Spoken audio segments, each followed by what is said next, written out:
John Miller liked the quiet. After 20 years as a U.S. Marine, he had seen enough noise, enough violence, and enough people for a lifetime. Now, his small wooden cabin in the mountains was all he wanted. No neighbors. No cars. No trouble. That evening, the world outside his window was turning gold as the sun dropped behind the peaks. The only sound was the slow crackle of his fireplace. He was halfway through his coffee when something strange happened. The flames trembled. The coffee cup rattled in his hand. Then, without a sound, the sky outside his cabin exploded in a deep, glowing blue light. It wasn't lightning. It wasn't fireworks.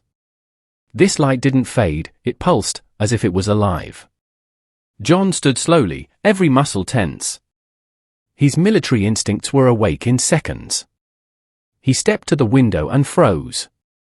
Hovering above the tree line was something that made no sense, a silver shape, smooth and shining, like a giant drop of liquid metal hanging in the air. No wings. No engines. No sound at all. Then, a voice.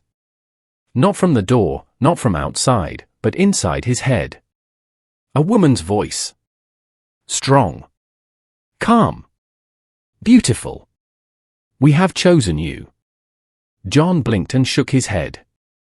Nope. Too much coffee, he muttered. But the voice came again, this time clearer. Strongest male of your kind, you will come with us. Before he could answer, the silver craft began to descend. The blue glow spilled through the trees like fog. The cabin door swung open on its own, and a wave of warm air swept inside. Instinct told John to grab his rifle. Habit made him check the window first. What he saw made him forget about weapons completely. The craft had landed. Its side melted open like water, and from the light inside, 5 figures stepped out.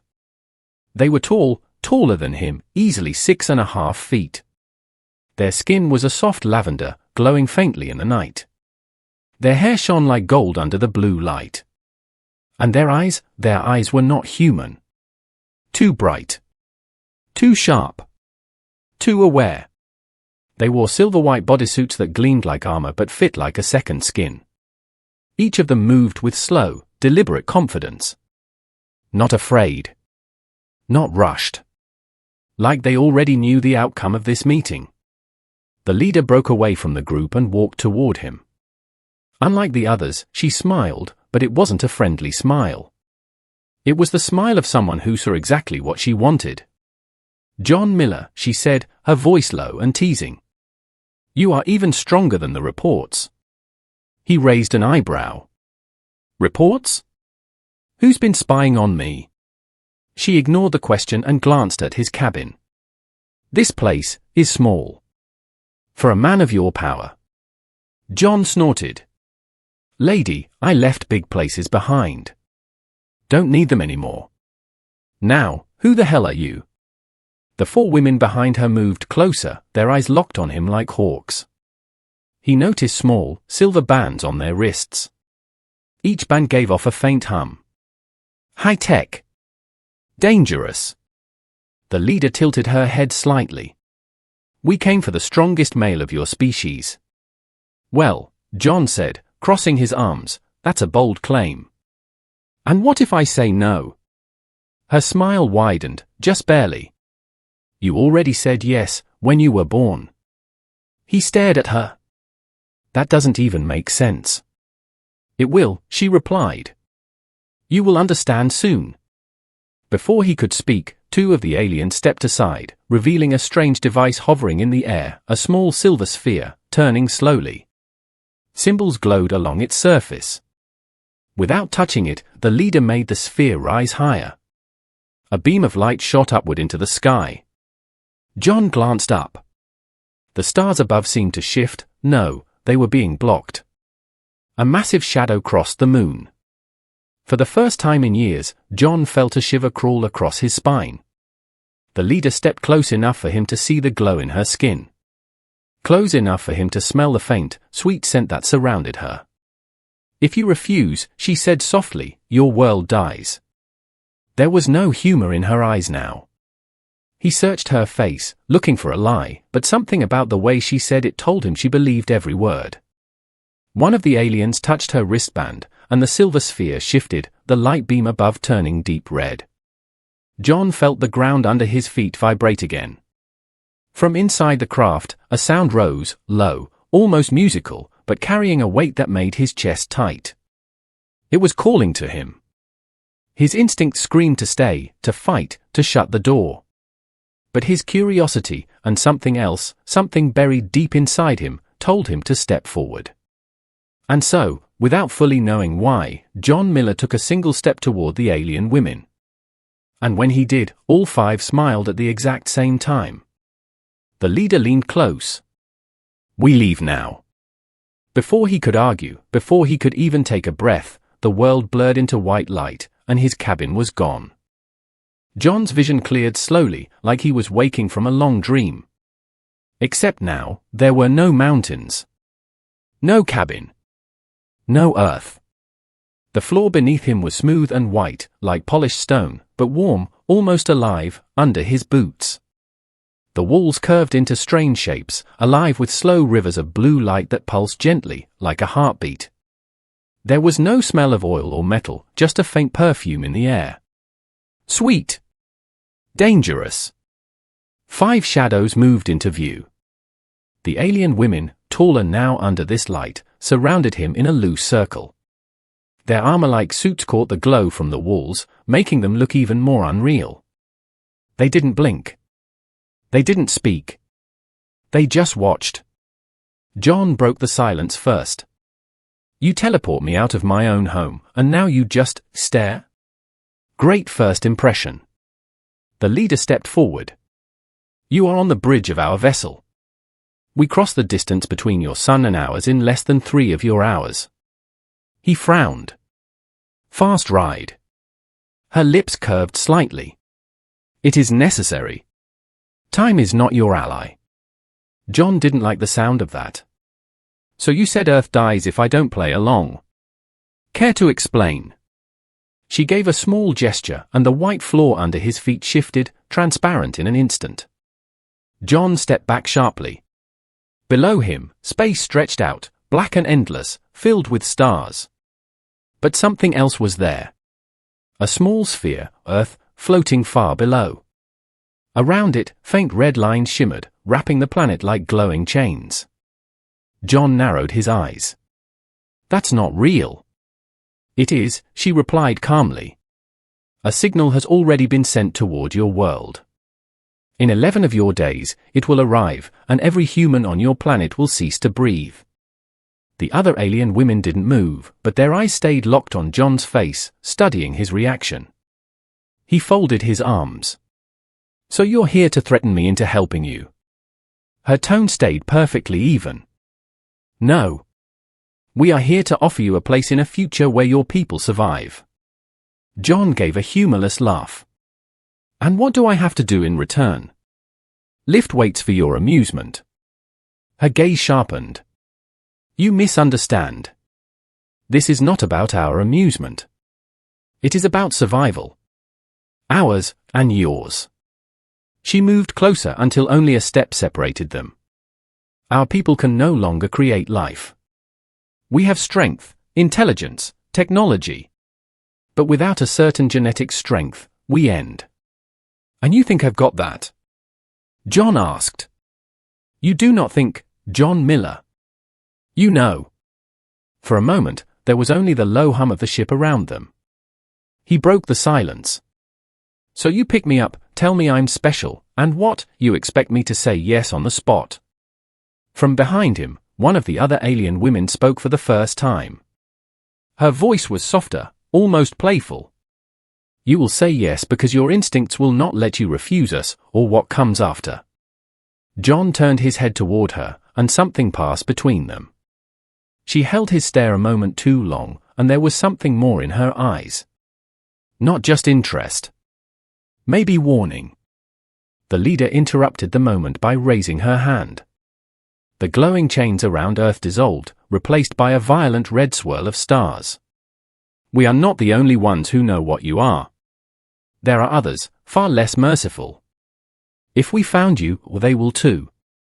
John's jaw tightened. So this is it? Work for you or die. Her smirk returned. Not work. Compete. 2 panels slid open on both sides of the bridge. Through one, John saw a vast jungle world under twin suns.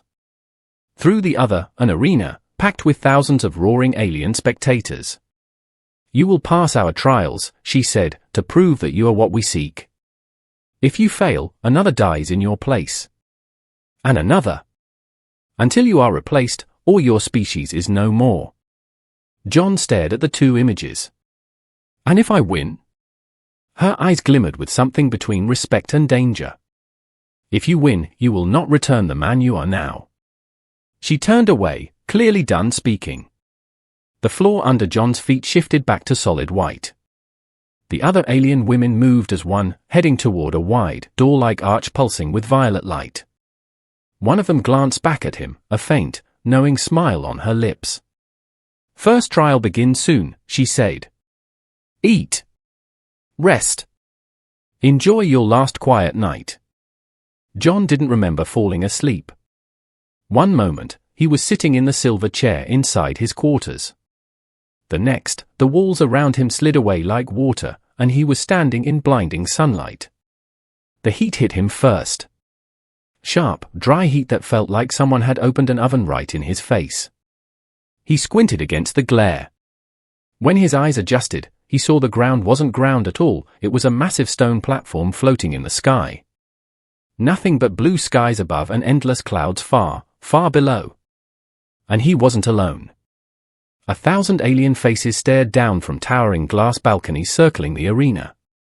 Some looked almost human. Others had twisting horns, insect eyes, or skin like cracked stone.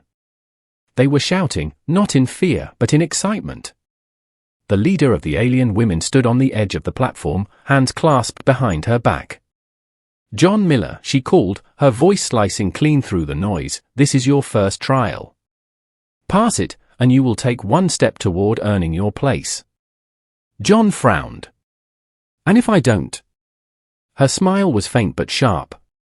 Then this floating city will watch you fall until the clouds swallow you. Before he could answer, the platform trembled. Lines on the stone floor began to glow, red this time, forming a wide circle around him. From somewhere deep inside the stone, a deep, heavy thud echoed. A shadow rose. Something was climbing up into the arena. At first, he thought it was another alien, but then he saw it wasn't alive. It was a machine. But not like anything made by humans. This thing was sleek, plated in black and silver, its movement silent and fluid. It stood twice his height and had arms like metal blades that caught the sunlight.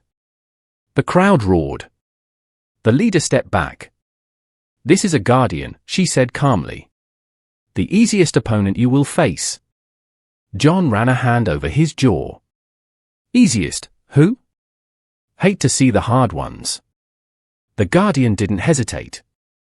It lunged forward, faster than any machine he'd seen, and swung its razor arm down in a clean slice where his head had been a second earlier. John rolled to the side, heart pounding, heat burning in his lungs already. This was no simple box of gears. It was reading him, predicting him. Every move he made, it was half a step ahead. Your strength will not be enough here, the leader called out. This test is more than muscle. The guardian lunged again, this time feinting high before twisting low. The blade hit the ground where his foot had been, slicing a clean line through the stone like it was butter. John looked past the machine, and froze. On the balcony above, one of the alien women from before, the flirty one with the too long stare, was watching him and gesturing subtly below the arena. He followed the motion. A small, silver cube was lodged between 2 tiles near the edge of the platform. It pulsed faintly. Was it a weapon? A tool? A trap? The guardian stepped forward, forcing his attention back. It swung again, and this time, John ducked under its arm, rolled forward, and snatched the cube.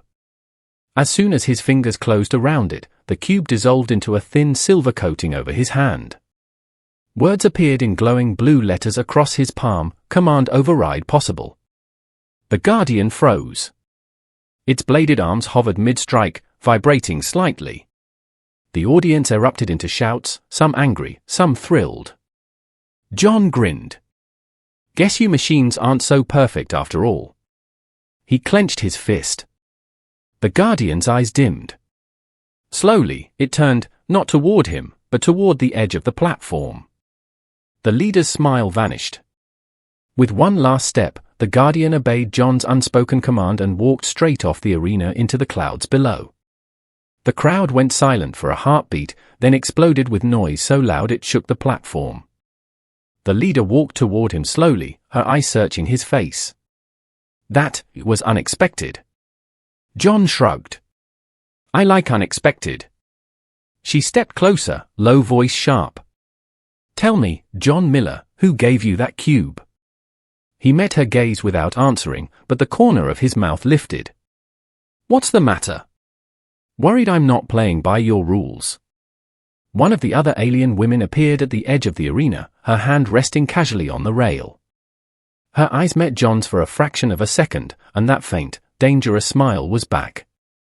The black light swallowed him whole. There was no falling, no wind, no sense of moving at all, yet the arena, the crowd, the sky all disappeared in an instant. John blinked. He was standing in a dim, circular chamber. The walls glowed faintly with slow-moving silver veins, like light trapped in flowing metal. There were no doors. Only her. The alien leader stood in front of him. Alone. For the first time since they met, she didn't wear her confident smile. She studied him in silence, her golden eyes locked on his. You were not meant to survive that trial the way you did, she said. John crossed his arms.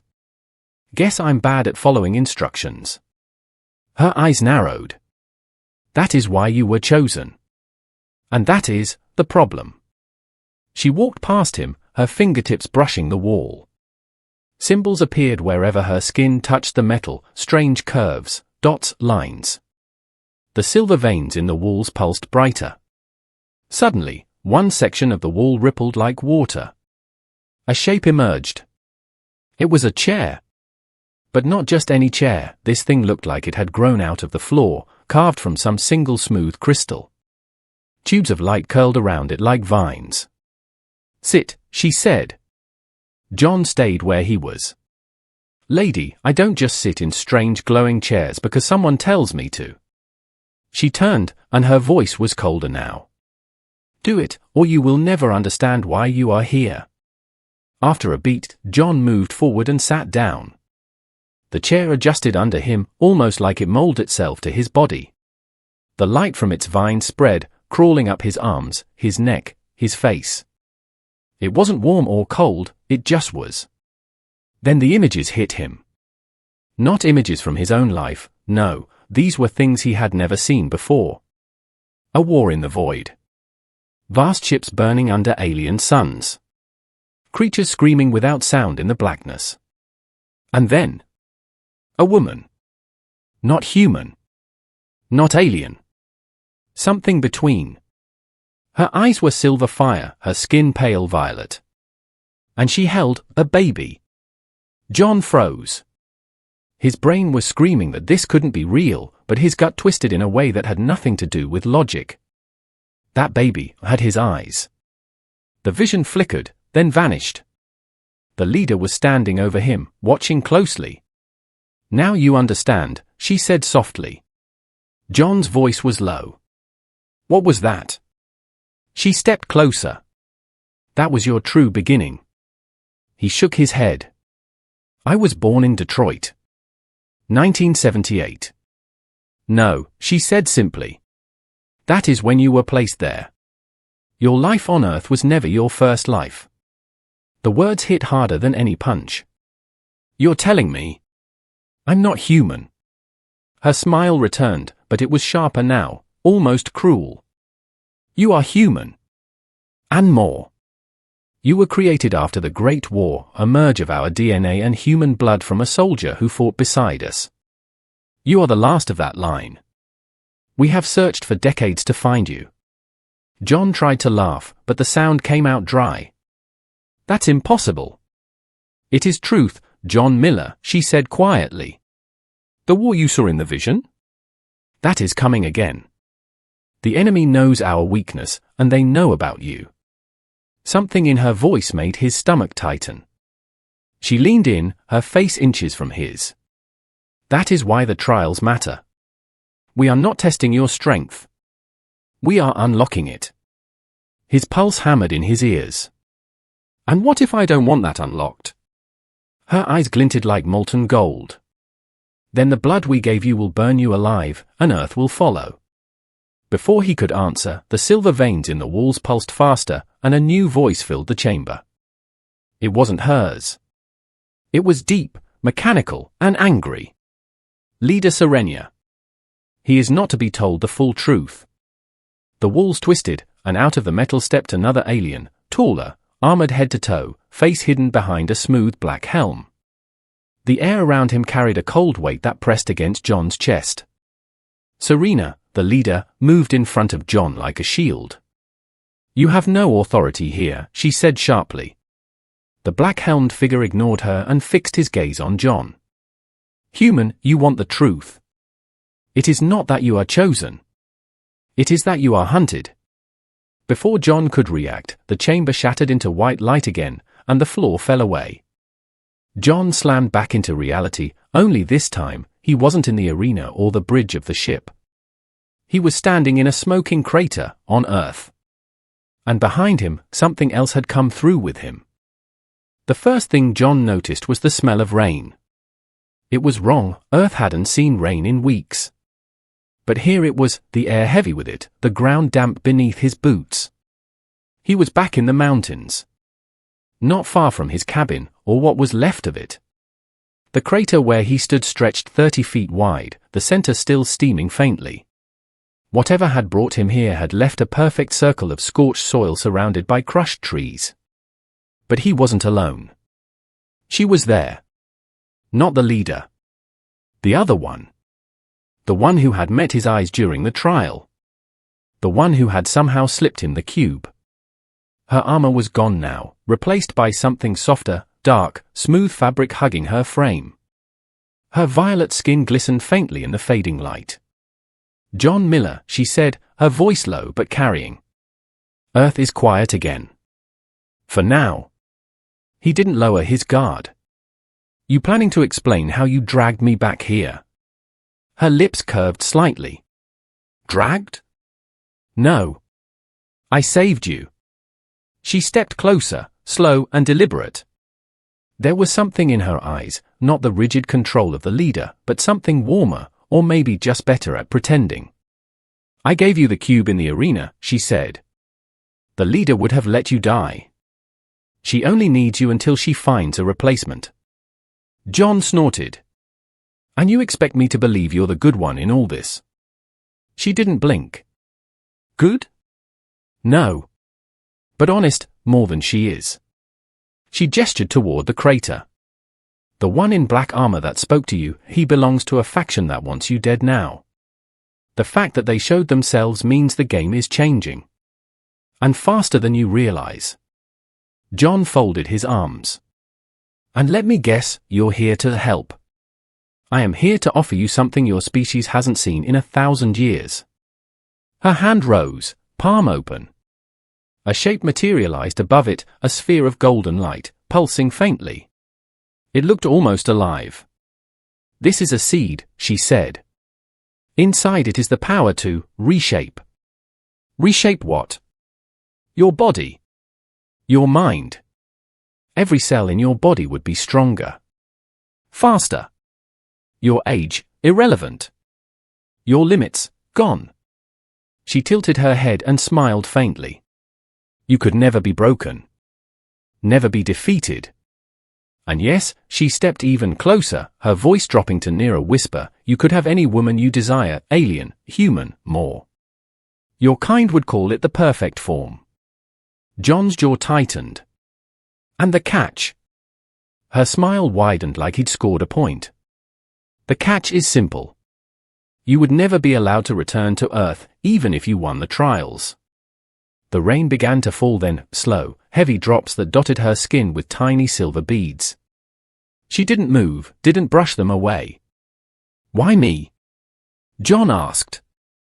"Because," she said, locking eyes with him, "you're already halfway there. Your blood is not fully human, and if you take this seed now, before the next trial, you will win everything. For yourself. Or," she let the word hang like bait, "you can go back to her way. Her trials. Which will break you before the end." She took his hand and placed the glowing sphere in it. It was warm, impossibly warm, like holding sunlight. He could feel his pulse speeding up, but not in fear. There was something intoxicating about it. The light seemed to flow into his fingers, into his arm. For the briefest second, he did feel stronger. "Think fast, John Miller," she said quietly. "The next trial begins sooner than you think. And it will kill you unless you're ready." The glow from the sphere gained a faint red hue. "What happens if I say no?" he asked. She smiled, but her smile had changed. It wasn't flirty now, it was knowing. "If you say no, John, then I will give it to one of the others." "Others?" His voice dropped. "You mean theirs?" "Yes," she said lightly. "More than one human on this planet taken before you. But they didn't last." Before he could react, the sphere pulsed once more, urgent now, like it was alive and impatient. Rain hammered down harder, lightning flashing across the mountains. "Your choice," she whispered. "Power, or death by her hands." Before he could answer, a deep, metallic horn echoed across the mountains, not from Earth, but from the sky above. He looked up and froze. The alien ship was descending again, but this time, it wasn't theirs. And it was enormous. The horn from the sky was so loud John felt it in his chest. Rain still poured over the mountains, lightning flashing behind the jagged peaks. Above, the clouds turned black as something massive pushed through them, a ship so large it made the alien vessel he'd been on look like a toy.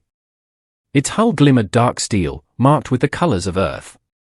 The United Earth Alliance. John took a step back, jaw tight.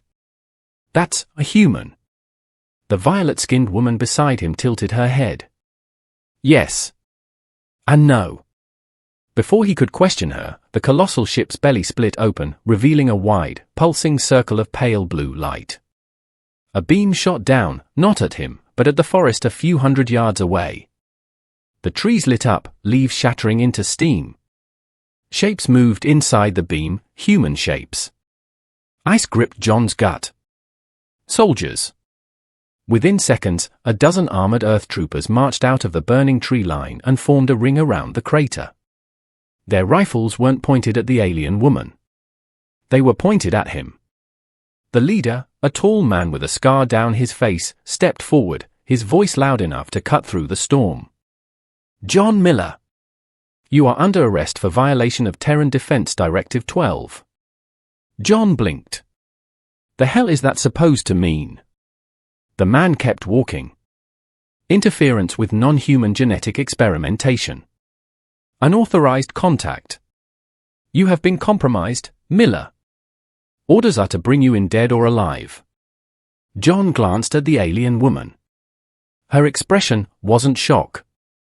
In fact, she almost looked amused. "I told you," she said softly, "you are hunted by more than one master." Rage heated his blood. "You knew they'd come." "Of course," she replied. "I called them." The air around John went cold. "You did what?" She stepped back, her hands raised, not in surrender, but like someone stepping out of the blast radius. "You think I work for the leader? I work for whoever wins. Today, it's not you." That was all the warning he got. Gunfire exploded. Blue plasma burned through the air, sizzling over the wet soil. John dove behind a chunk of broken stone as bolts seared past him. He counted seconds by instinct, heart pounding, ears ringing. The soldiers moved in, tight formation. These guys weren't rookies, they were special ops. The The same kind of unit John had once served in. Through the chaos, a sharp whistle cut the air. He looked up.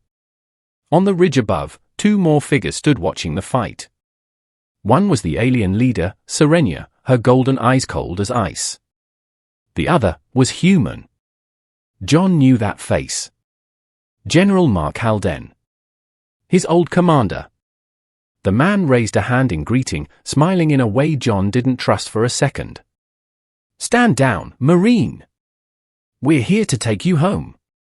It should have been a relief. It wasn't.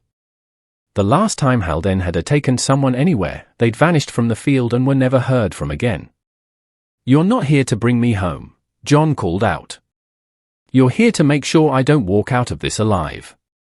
Halden's smile didn't fade. "You always were a smart bastard." Something moved behind Serenia, and John spotted it, a small metallic object on her belt, identical to the sphere that had teleported him before. She had a way off this mountain. And judging by the way she kept glancing at him, she wasn't planning to use it alone. The soldiers closed in. The alien woman who'd helped him in Part 5 was gone, vanished into the rain without a sound. "She sold you out," Serenia called down. "They will kill you, John Miller. But they will study me, and with enough time, they will find another like you. I will not allow that."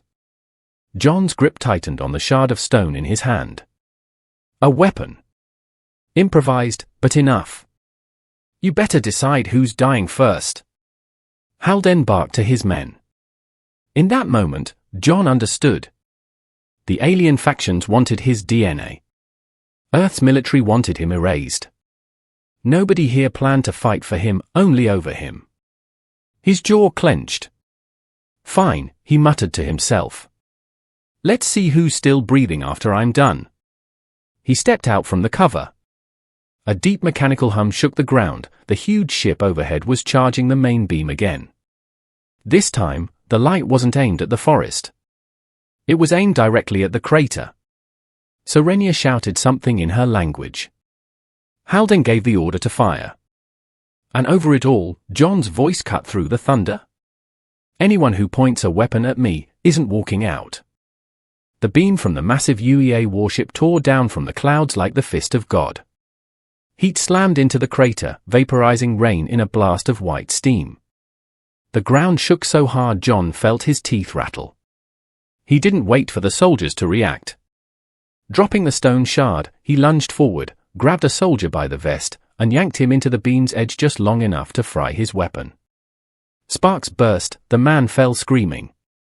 In the chaos, John sprinted towards Serenia. Plasma fire burst around him, gouging smoking craters into the wet earth.